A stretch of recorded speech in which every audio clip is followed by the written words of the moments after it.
So anyways, this video is going to be on the symbolic associations between what I'm just going to say like excrement and Saturn, I guess, and this death culture that I've been trying to describe. I know that sounds ridiculous, but bear with me and maybe some of it will make sense. I'm going to try to bring it down to earth. It's a lot of this stuff is weird, it's crude. We're basically talking crap for who knows how long. So I'll try to make it make sense and make it useful to have learned about. Well, I hope I'm pronouncing his name right, but I'm just going to pronounce it like this. A guy named George Batal. You know, on my old channel, I did a video about this guy, and it's not like I researched the guy in particular a whole lot. It's just kind of like I kind of like got on, I smelt a trail, like I kind of got on track of like a certain theme, a certain pattern, and I noticed it with him, so I tried to use him as a platform to talk about the pattern that I'm talking about. It's kind of like, for example, every video game or movie or story that I talk about on this channel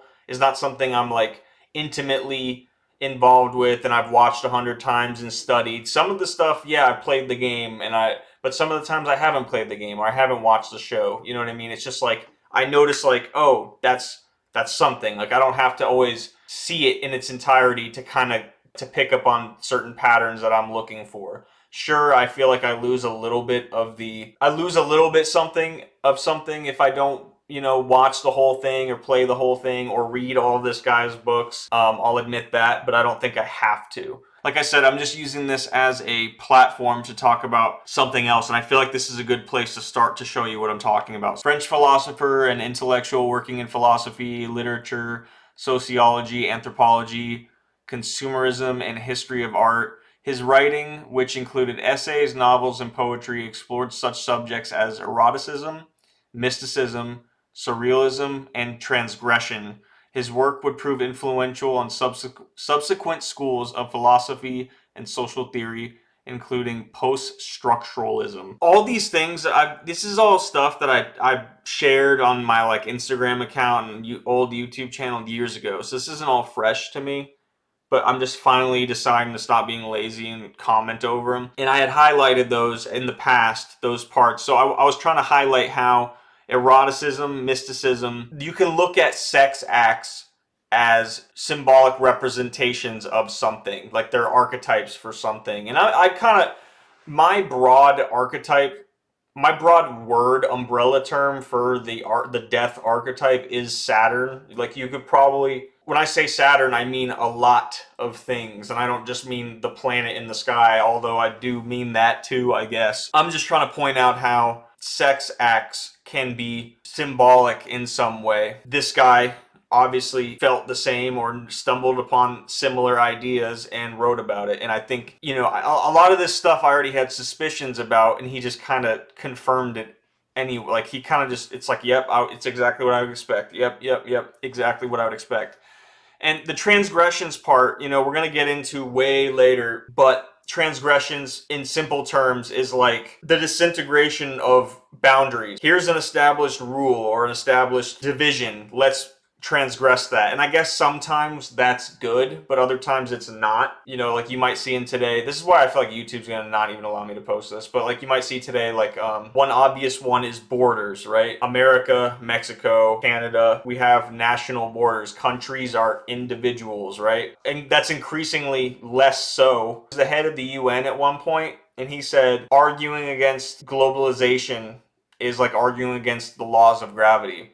So he viewed it as an inevitable step in evolution that we're heading towards, where everything's going to basically be unified. And that's one component to this Saturn. Just off the top of my head, Saturn is also a cube. A cube is a symbol of Saturn. Look at the video game engine called Unity, right? And Star Trek, the Borg, they fly around in a big cube. They like to assimilate everything they come into contact with into their hive mind. So this like concept of unity, we like to think of unity as purely a good thing, and that's definitely not the case. And every time you transgress an established rule, it's not a good thing. There's a lot of rules that we have that are good. And I know I gave the border example, but you have male and female, that's one distinction. You have right and wrong, that's another distinction. You know, rules for sex, which I'm going to get into way later in this video. And what's the ultimate rule for sex? You know, again, I'm trying to watch my language here, but it involves kids, right?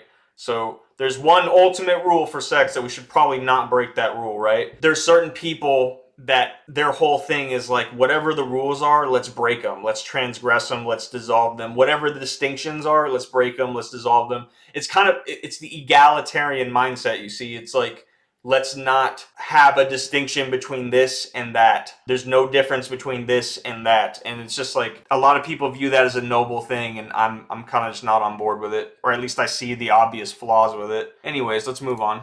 The Solar Anus is a short surrealist, so I don't have my glasses on, is a short surrealist text by the French writer written in 1927 and published with drawings by Andre Masson 4 years later. It's a book that he wrote, and keep in mind this guy has backgrounds in the occult and mysticism and eroticism, and he kind of blends them all together. So when he's talking about sex, he's talking about more than sex. Albeit elliptically, its aphorisms refer to death and decay. So the solar anus, which is also the black sun. That's one way to conceptualize what the black sun is. I have probably 100 things I could show you on that, which I'm sure I'll get around to eventually. And I hope you don't have to watch everything, but I hope you watch enough to get the gist of it and why it matters. Refers to death and decay. Right, which is a Saturn thing. Refer to death and decay, vegetation, natural disasters, impotence, frustration, ennui. I'm not sure what that means. I should read up on that. And excrement. It makes an ironic reference to the sun, which, although it brings life to Earth, can also result in death from its unrestrained energies. Moreover, the anus may be seen as a symbol of the inevitability of residual waste due to its role in excretion. The black sun is a Saturn symbol, and like I said, way to think about it is as anus, and that's why excrement, there's a lot of, I'm trying to, pin down exactly why excrement has this association, and there's people who've written on it, and I'll get into some other people other than this guy. But, right here, the inevitability, that's something I've talked about in other videos, how death is like the ultimate inevitability, right? One way to think of Saturn is as death or the end, how things, there's a quote from Majora's Mask, right? It's like the crazy mask salesman. He says, anytime there's a meeting, a parting is sure to follow, something like that. So it's like anytime you meet someone, sooner or later, you're going to part ways. It could be a lifelong friendship, although it could end sooner than that, or a lifelong relationship, but inevitably it's going to end, if not sooner, at least eventually by death. The type of mentality that kind of brews in people, like the futility of life and stuff, and there's different ways you can handle that reality and that information. This death mind is definitely more of a nihilistic, shameless, masochistic kind of approach to that, a pain motivated, a pain loving, a tragedy loving, romanticizing those things rather than, let's say, a spirit or a characteristic or an attitude that overcomes them, which is more of like the heroic attribute, right? It's fine if you're not Christian. Just think about it as a story and see if it makes sense to you. Jesus, what's he most known for? Well, the crucifixion and the resurrection. Well, in the resurrection, he defeats death. There's a statue of him in Brazil, I think it's in Brazil, I could be wrong about that, but I think it's nicknamed or called the Redeemer. It's because he has like a redemptive quality to him. Hope isn't lost kind of thing. Like, you can turn it around, you can change, right? That kind of attitude. And that's kind of like the antithesis to whatever this thing that I'm trying to describe is. On a side note, guys, like, there's stuff that every time I make a video, I'm like, oh, I should have put in that example, in this example, or I should have said this, or I should have said that. First of all, I'm going to forget stuff that I know that I should say. Second off, I don't even know everything that there is to say or point out about this stuff. So I might not make every observation there is to be made. So, like, take it with a grain of salt. You know what I mean? You're all adults. You all have your own brains. So, like, you can kind of, like, feel out what I'm trying to tell you and, like, apply your own thoughts to it. And maybe, next time you're watching something and like you notice like a theme, you're like, oh yeah, like kind of like ties into that, you know, like I'm not gonna be able to, with ideas this big and abstract and just like odd, I'm not gonna be able to like pin it down exactly on a silver platter, you know what I mean? I'm just doing my best off the top. Initially attracted to surrealism, Bataille quickly fell out with its founder, Andre Breton. Although Bataille and the surrealists resumed cautiously cordial relations after World War II, Bataille was a member of the extremely influential College of Sociology, which included several other renegade surrealists. He was heavily influenced by Hegel, Freud, Marx, Marcel Mauss, and some other people. The fact that he writes about these things and he's like interested in these things and he's listing right here, and I'm not like an expert on all these guys. I don't even know who Marcel Mauss is.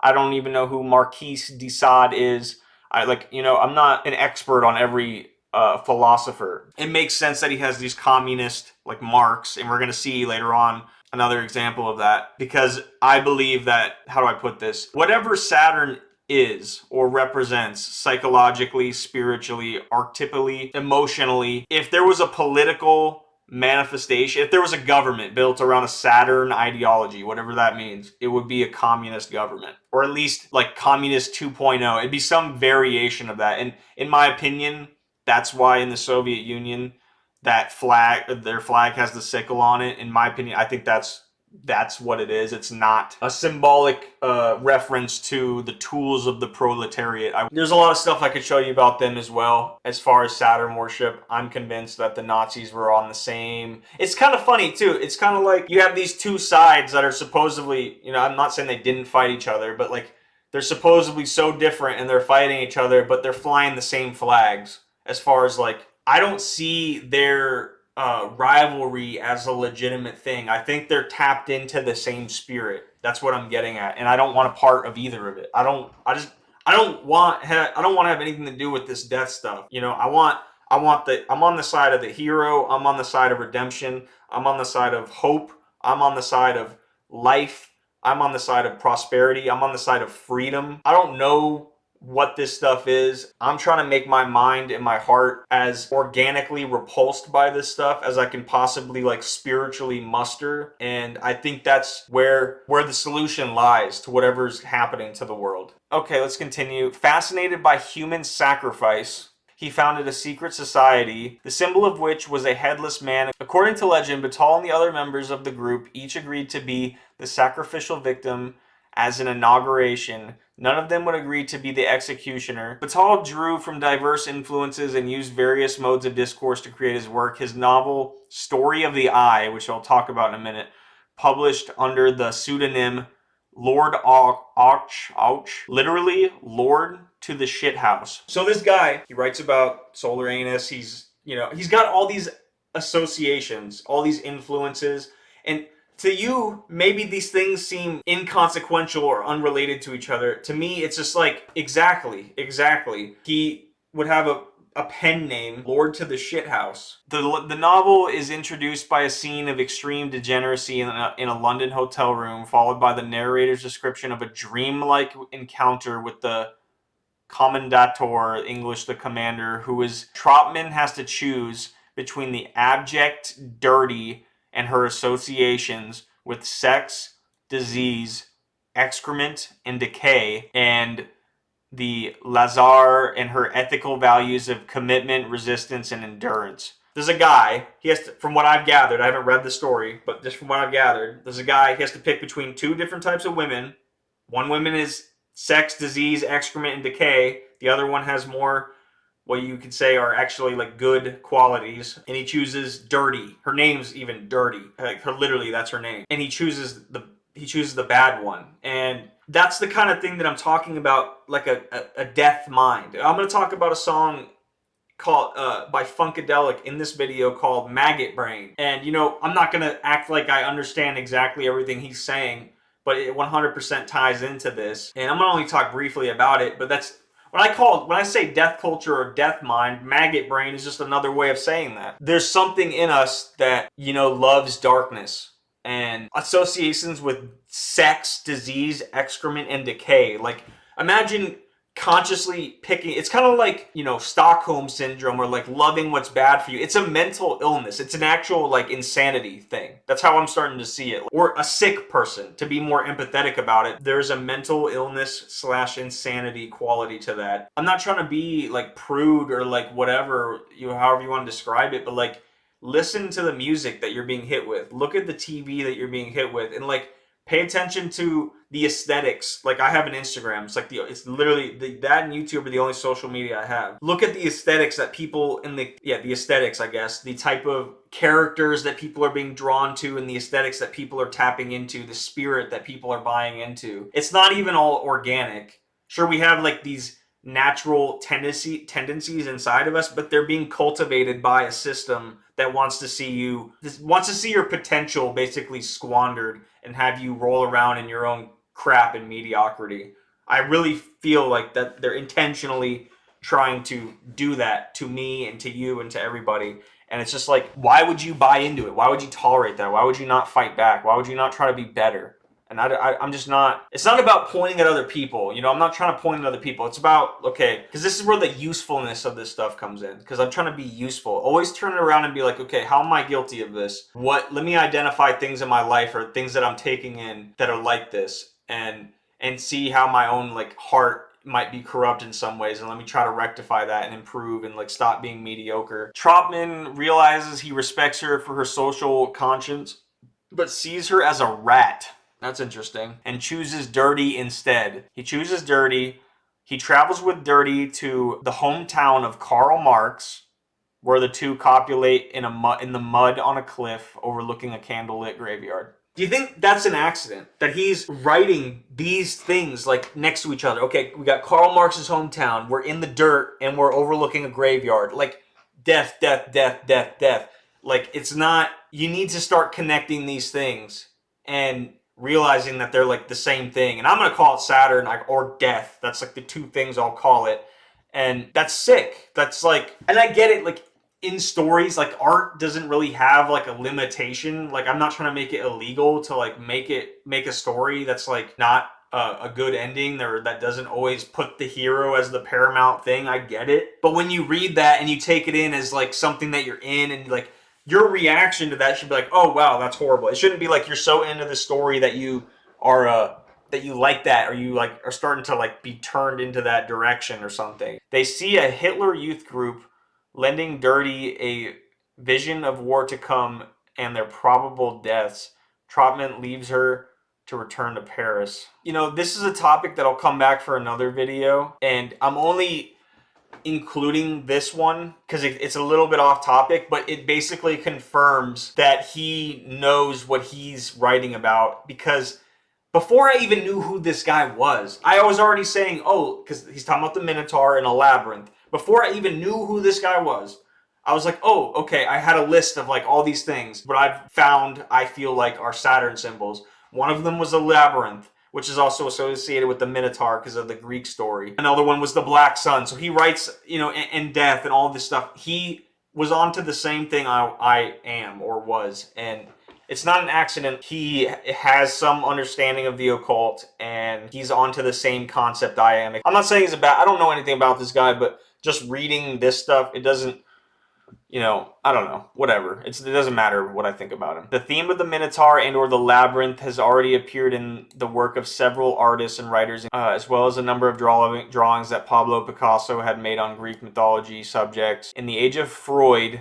the metaphor of the Minotaur and the labyrinth had been popular in several circles of intellectuals in 1920 and 1930s, the labyrinth being analogous to the mind. Exactly. The Minotaur representing mysterious, irrational impulses hidden within Theseus, the conscious mind, entering the labyrinth and slaying the Minotaur, emerging victorious. Just briefly, again, because I want to stay on topic, I'm going to do a video on labyrinths, and this will come back up. I'll use this as one of the examples in the labyrinth video. One way of like kind of getting into it, even in my old neighborhood, there used to be this labyrinth made out of rocks, this maze, and I was like, why is that at a church? And I didn't really ever understand it until like now. And even then, I probably don't understand it entirely. Analogous to the mind. And that's one way to think about it.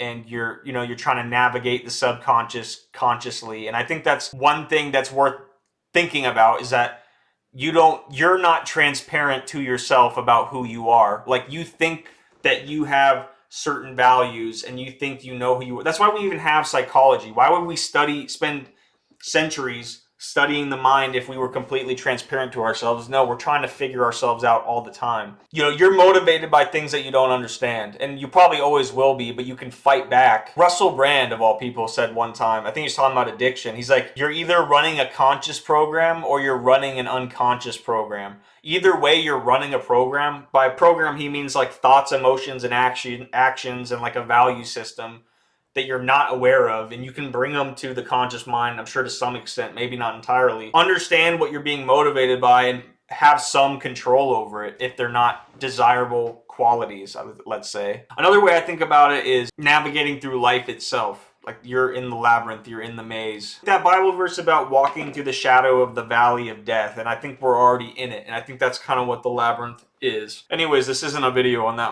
I'm going to continue.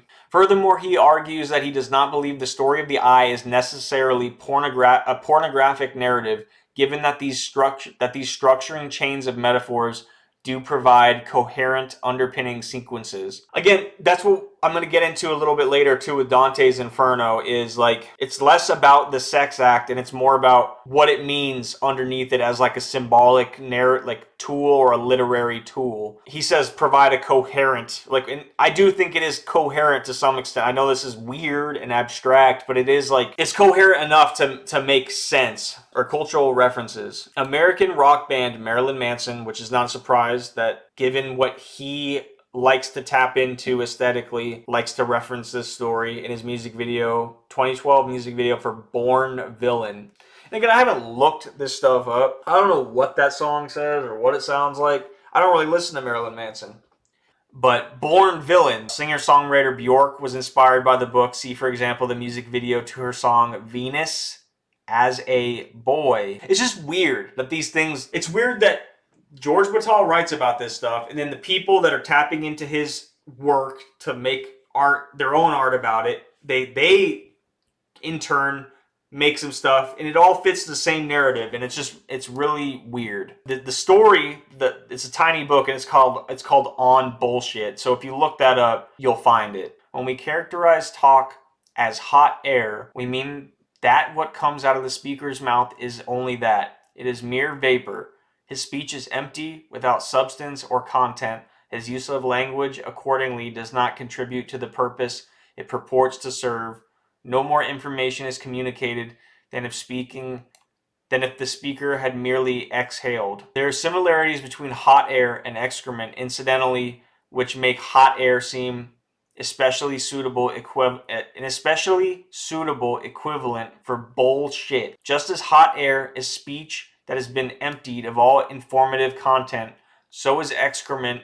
So excrement is matter from which everything nutritive has been removed. Excrement may be regarded as the corpse of nourishment. What remains when the vital elements in food have been exhausted? In this respect, excrement is a representation of death. I just thought that was interesting because this guy is saying the whole excrement and death go hand in hand. And he's giving an analogy on like someone who's basically a liar or a bullshitter, just talking and kind of like trying to confuse you and overwhelm you with nonsense and information. I just thought that was interesting. Again, he makes that association, excrement and death. In the elder days of art, builders wrought with greatest care each minute and unseen part, for the gods are everywhere. The point of these lines is clear. In the old days, craftsmen did not cut corners. They worked carefully, and they took care with every aspect of their work. Every part of the product was considered, and each was designed and made to be exactly as it should be.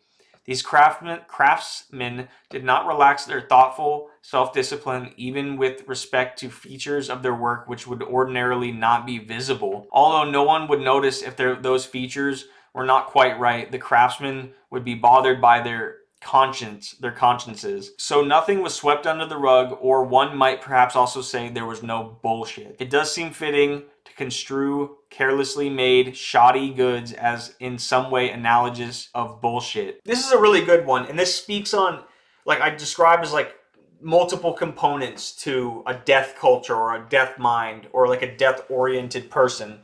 And this one to me points out it really like nails it on the head for the mediocrity thing I've tried talking about. In the elder days of art, builders wrought with greatest care each minute and unseen part, for the gods were everywhere. And it's like, I don't know how much that has to do with an actual belief in God and like if it was more finely crafted in the old days than it is now. But think of God as like an ideal or an ultimate standard that's always watching you, right? Like you can't cheat reality. It's kind of like if you were at the gym, right? And you wanted to get strong and you're like you wanted to do 10 reps on the bench and you only did 8 or 9 and your friend asks you, like you're working out with a friend and he's like, oh, how many did you do? You're like, oh yeah, I did 10. You're only cheating yourself. Like if you're not, when you cut corners and you lie and cheat like that, you're not actually gaining anything. Like you can't cheat or lie to God. You can't cheat or lie the result. You know what I mean? There's no escaping that. And just like how the death culture is represented in like the cutting of corners, and they'd be tormented by their conscience if they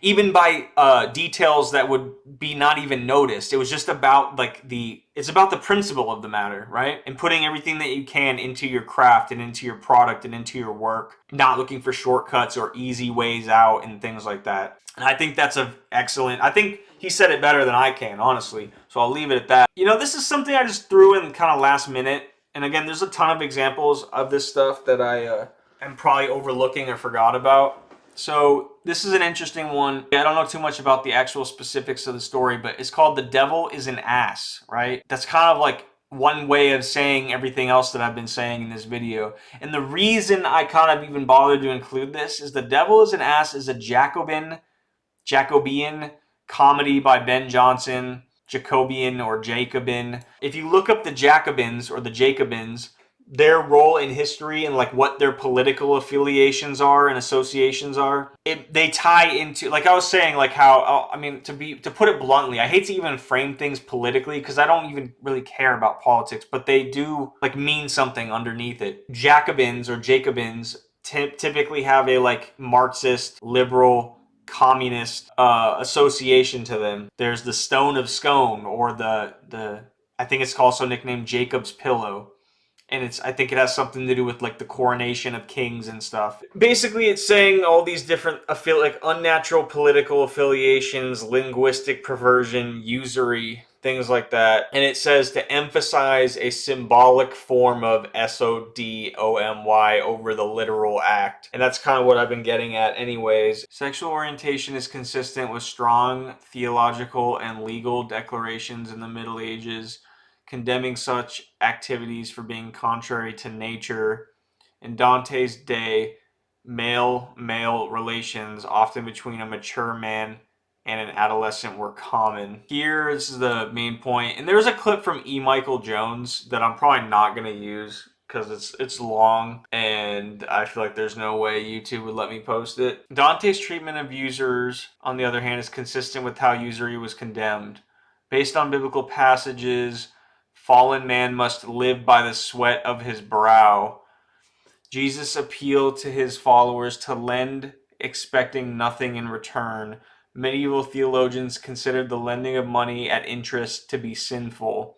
Thomas Aquinas, based on Aristotle, considered usury to like SODOMY to be contrary to nature because it is in accordance with nature that money should increase from natural goods and not from money itself. I've been talking about how this sex act and its ties to like excrement and death like is multi-layered, multifaceted. And, you know, I tied it to like mediocrity and like a desire for what's bad for you and etc., etc. And in this case, it's being tied to the financial system. So this is what I was talking about earlier, what I was referencing earlier. It's a song. It's a really popular album, and my friend actually showed this to me just because he thought it was cool. And I haven't actually listened to the entire record, but it's the first song on it kind of jumped out on me. It's Maggot Brain by the Funkadelic. Maggot Brain just instantly sprung out to me as kind of what I've already been trying to describe as like having a death-oriented mind and like value system, and a reprobate mind is another way of thinking about it. Mother Earth is pregnant for the 3rd time, for y'all have knocked her up. I have tasted the maggots in the mind of the universe.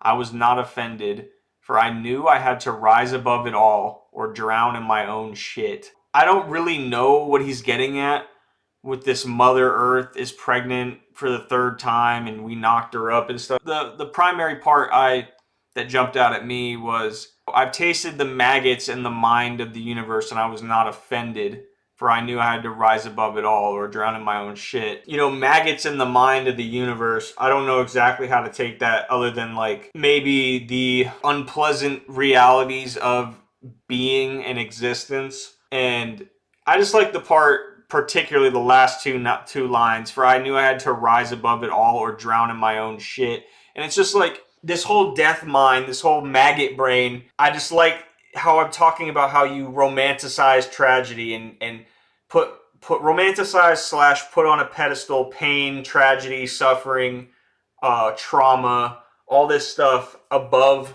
the characteristic that overcomes it. Like, for I knew had to rise above it all. And it's like if our failure to do so, we're gonna drown in our own shit, our own, like a hell of our own creation. And I just like those last two lines, and to me, it kind of ties in nicely to this, and that's why I included it. Who would sacrifice the great grandsons and daughters of a jealous mother by sucking their brain until their ability to think was amputated, by pimping their instincts until they were fat, horny, and strung out.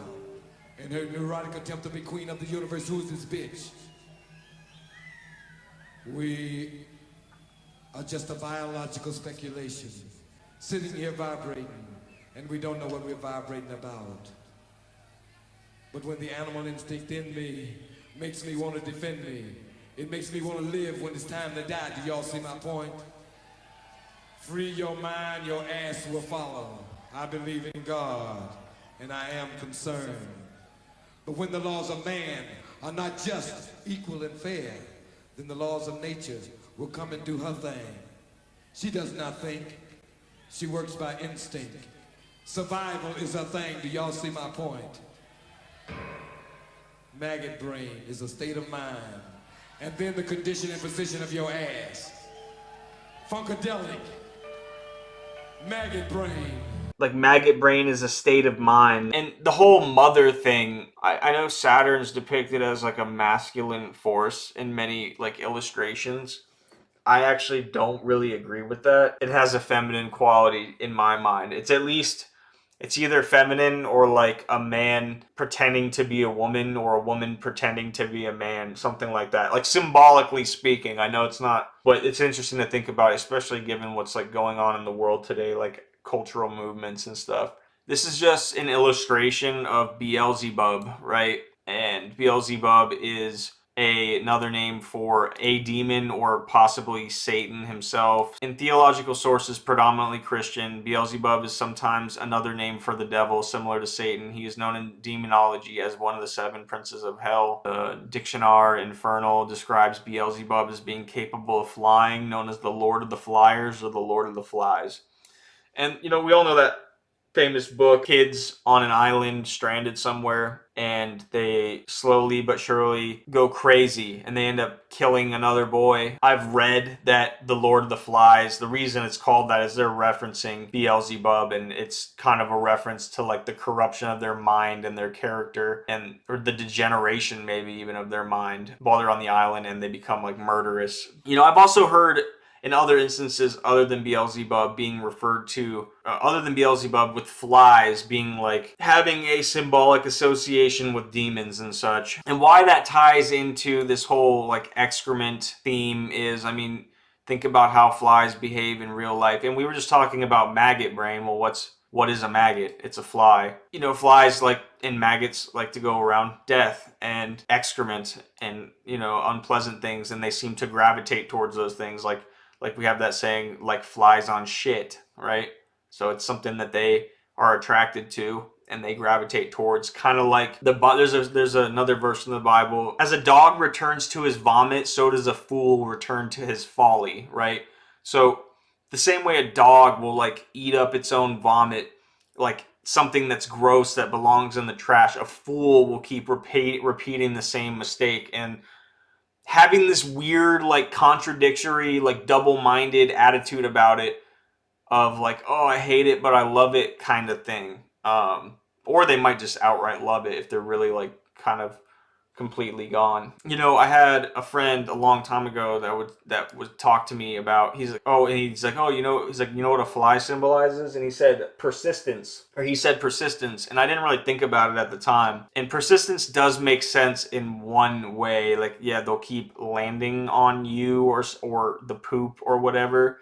But I actually think it's more appropriate to describe it as like insanity rather than persistence, like repeating, like being like doing the same dumb thing over and over and over, like persistent in like the worst kind of way, persistent in your sin and like in your mediocrity and your loving of what's bad for you. That's how I take it, like an insane thing. Like, what's insanity? Doing the same thing over and over again, expecting different results.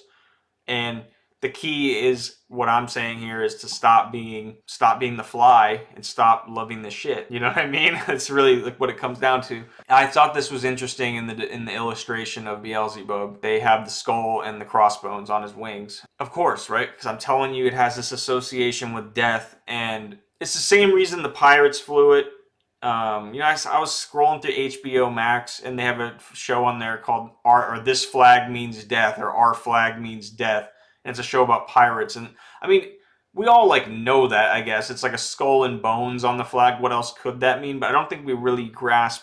And I'm gonna do a thing on pirates eventually. 10 or more examples of the pirates having this weird Saturn connection as well. You know, it also what's another derogatory term for gay people that people used to say, which kind of ties into this, and there'd be like a butt pirate, right? I don't think that's an accident. That I don't know where those kinds of things come from, but it's interesting at least. Yes, the idea of Typhon, the idea of the tunnels of Typhon, even according to Bill Schnoebelen, connected to the rites of the Royal Arch, and black magic connected to sodomy, and the idea of Sure. butt sex and black magic going hand in hand. What do you have to say to this? Well, this is directly related to trauma-based mind control, because in a state of a weakened condition where there has been physical trauma and abuse, particularly in the young, in children, and this happens more than anyone would care to admit or to look into. And when these rituals are being conducted upon children and they're being beaten or flogged or electricity being used upon them, what will then often be done is there will be a sudden penetration. Again, it will be anal, and that will trigger a kundalini response where this kundalini energy from the very base of the person rises up all the way to the top of the head and travels through the spinal cord. Now, kundalini experiences can be very disconcerting, even for spiritually advanced individuals who are not expecting them, because sometimes they're triggered suddenly or unwantedly. And many people will have no idea what's taking place during that experience. So you could imagine how completely disconcerting and traumatizing it may be to have that triggered in a very young individual. What it's being used to do, that sexual energy, is being used to literally hammer the brain and quite literally send electrochemical signals into the brain all at once in order to fragment the different aspects of the personality and then compartmentalize them in different areas of the brain. And I know that sounds almost like far-fetched, like that can even be conceived of. Not anymore, Mark, not anymore. We're back up on a break. Again, I'm not going to comment too much on that. Like he even says at the end, I know that sounds kind of crazy and stuff, and it kind of does. We hear of like the Epstein Island and stuff, and it seems like there's some truth to this thing going on with the trafficking of people. One thing I will say is I think trauma-based mind control is probably a legitimate practice. Like I think there's like actual legitimate, credited probably experiments done to prove that. I'm not saying the sex act, the main tool for the trauma is always like what they're studying, but just trauma in general. I do think, there's this one guy, he said it in a very weird way. He was on Joe Rogan, and I think his name was something Yellen or something. It was a guy that was in prison, and he had like a horrendous time, to put it mildly, in prison. And he said, when he said, when you've had the things that have happened to me happen to you, your mind splits open, and you get this hypersensitivity to life. And I thought that was an interesting way of putting it. Like his mind splitting open and like fragmenting. It was just, it's not like Joe asked him what he meant by that. It's just something that kind of like stuck out to me. I think even in the military, like imagine boot camp. I'm not saying it's hate to even compare the two, but like, you're being put through trauma, fatigue, and like, you're away from home in this like insanely different and tough environment to kind of program you to be ready to exist in a unit, go into combat, and get shot at, and to shoot others and things like that. And I'm not saying it is trauma based mind control, but it is. I think trauma is a tool. I think the mind is a programmable thing, and trauma, I think, is one tool for that. Whether or not people are using that sex act as one of those tools for the mental programming, I can't really say too much, but I did want to include that. I know that's pretty odd and crude and grotesque, so I don't blame you if that sounds too bizarre. This guy basically, and he's just to put this in perspective too, this guy's not a right-wing, to put it politically, he's not like a right-wing person. This guy's like, as far as I remember, he's like an environmentalist.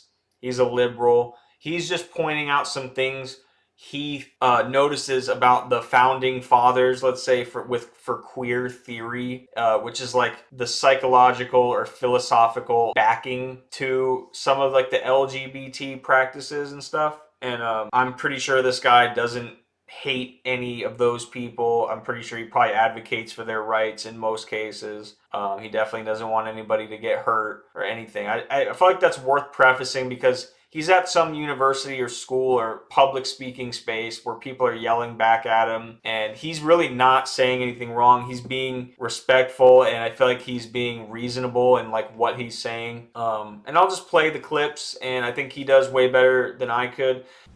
The other guy came up to him and said, if you learned how to suck up to those in power, you wouldn't need to know how to wash vegetables. And Diogenes looked at him and said, if you would learn how to wash vegetables, you wouldn't have to suck up to those in power. So, and a fucking anarchist is shaking her head at that. I said it, therefore it's evil. So anyway, so he was great on those things.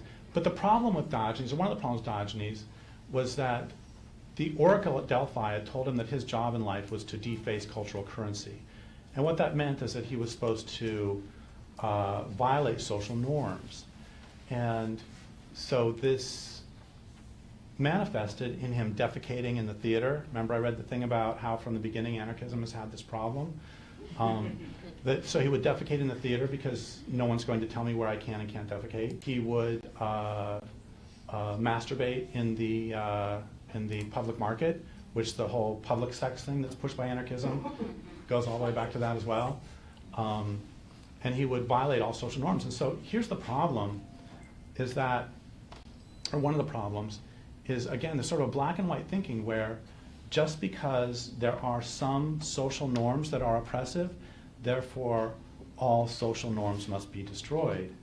And that leads anarchism to some atrocity-inducing madness. For example, there is a long correlation between anarchism and pedophilia and support for pedophilia. Wait.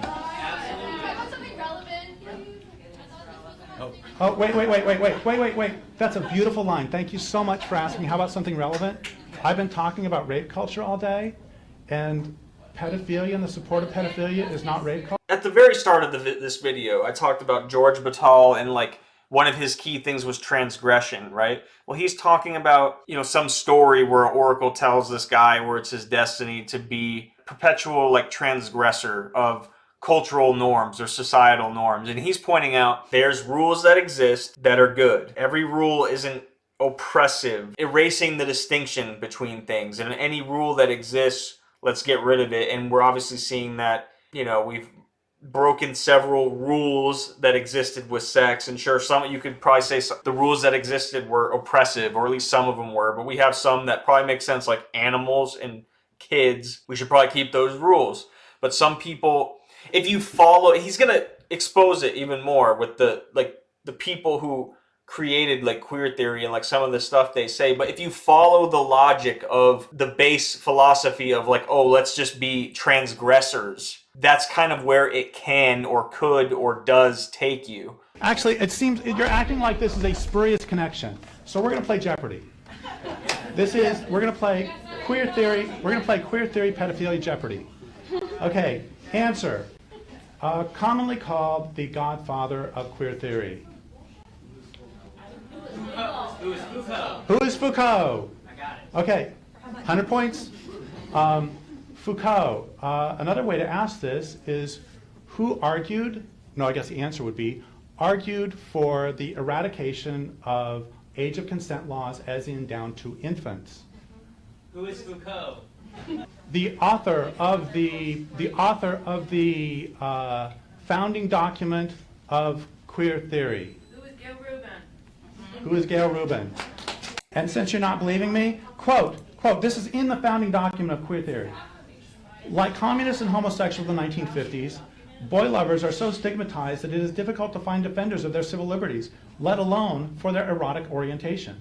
That's in the founding document of queer theory. One must never let facts in the way. Oh, and she also compared, by the way, she compared pedophilia to a preference for spicy food. The thing is, I have never heard of anyone who has to have years of therapy because they ate hot and sour soup. Author of Macho Sluts. Author of Macho Sluts and Public Sex.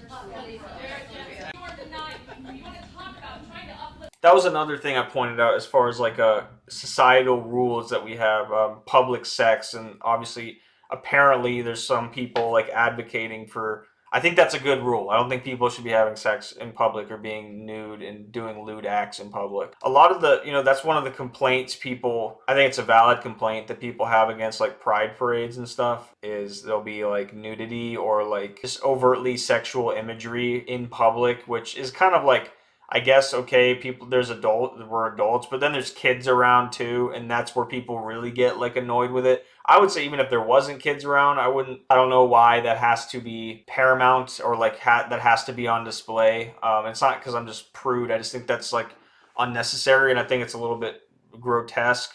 But yeah, especially when there's kids around, and parents should probably not be bringing their kids to those things because that type of imagery is there. That's another thing how this ties into the Saturn stuff as far as like identity goes. A lot of these people, it seems like their sexual orientation is their paramount trait, like their paramount identity, which is like a group collective. Like, oh, I'm part of this community. They always say I'm the LGBT community. And like, I just think being group minded, like group oriented in your identity is a bad thing. At least having it be we're all part of groups, whether we like it or not. You have a family, you live in a country, you have a friend group. First and foremost, you're you. Like, are you black or are you you? Are you gay or are you you? Which one are you more? Like, which one are you first? Odds are I think you should be the individual first and not the group identity first. And that kind of ties into the consolidation, the unity thing, the hive mind thing. You want to talk about trying to uplift women because of the rape culture, but you're not going to uplift every single fucking woman, then no, you're exclusionary, you're not a fucking revolutionary, and it's bullshit. Okay, let's talk about Pat Califia. Because I can't, it's fucking transphobe. Okay, here's something from one of Pat Califia's books. It's really interesting. It's really interesting that when I actually start talking about the relationship between queer theory and anarchism and pedophilia, that it becomes, they really want to shut me up now. Sure do. Okay, so here's Pat Califia. Pat Califia. Oh, wait, just a second. I was accused of homophobia because I'm against pedophilia. Okay, here's something by Pat Califia. Pat Califia has written, any child old enough to decide whether or not she or he wants to eat spinach, play with trucks, or wear shoes is old enough to decide whether or not she wants to run around naked in the sun, masturbate, sit in someone's lap, or engage in sexual activity, by which she does not mean play doctor, she means with adults. And she's very clear about that because she also says that pedophiles should be more and not less invested in children's lives.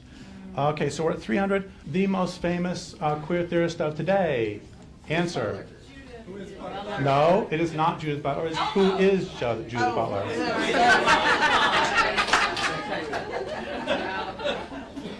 Okay, Judith Butler is the most famous queer theorist of the day. And I have a serious question for everybody who's hating me in a moment.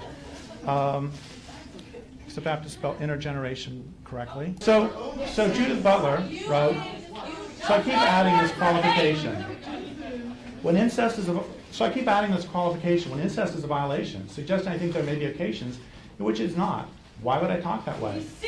Well, I do think that there are probably forms of incest that are not necessarily traumatic, and which gain their traumatic character by virtue of the consciousness of social shame that they produce. Yeah, that's Judith Butler. That's one of the queer heroes. Okay, now we have for 500 we have the last one in the queer theory and pedophilia. The answer is queer theorist who has spoken out strongly against pedophilia.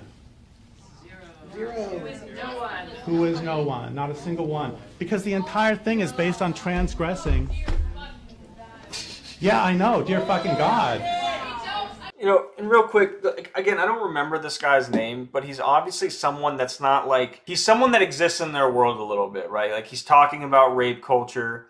He's trying to solve, I think he looks at that as like a legitimate thing and doesn't just scoff at it. Like, he seems to align with a lot of like liberal interests, let's put it that way. And they're treating him like an enemy. And again, to his point, the reason I'm including this is it's mainly the transgression part. And he's really going to highlight that. And I think it's been a lot. This is the first time I've watched these clips in a very long time. So I'm kind of watching them again for the first time with you guys all over again. But there's boundaries all over the place set up between male and female and right and wrong, and there's distinctions to be made everywhere. Me and you, you and the group, things like that. And at its core, this Saturn thing is like, it wants to consolidate all that. It's kind of like, like one example I'll always point out, it's like at the UN, right? This is like a classic old example. At the UN, they'll have a black cube in the meditation room, or at the EU, it's like modeled after what looks like the Tower of Babel, which is a biblical story about, again, like consolidating everything into one. And what's the United Nations? Well, it's like a global government, a world government, international law. And I'm not saying international law is inherently wrong, but it's not like inherently good either. Like, there's like flowery language surrounding like unity, community, together, and like it has this like language around it that tricks people into thinking that it's always good, that the collective is like always the good thing. And I'm not saying it's always the bad thing, but people don't even entertain the idea how that's dangerous. We already fucking know our Okay, the question is, okay, the question is, okay, so we have like 2 minutes left, and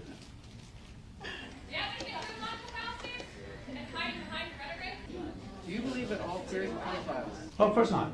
What I'm saying is that queer theory promotes pedophilia. Queer theory itself.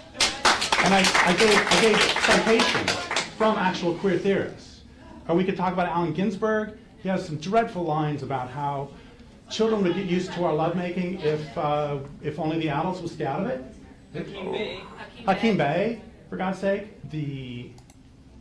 My problem with queer theory is not necessarily individuals who ascribe to theory.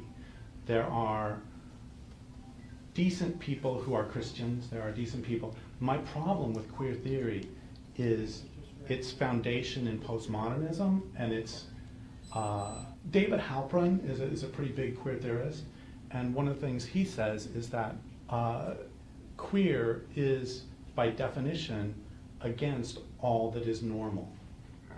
And that's my response too. It's like, I mean, so paying 7% sales tax is normal? So that means if I pay 20% sales tax, that's queer? Is it, I mean, it's just, it's, no.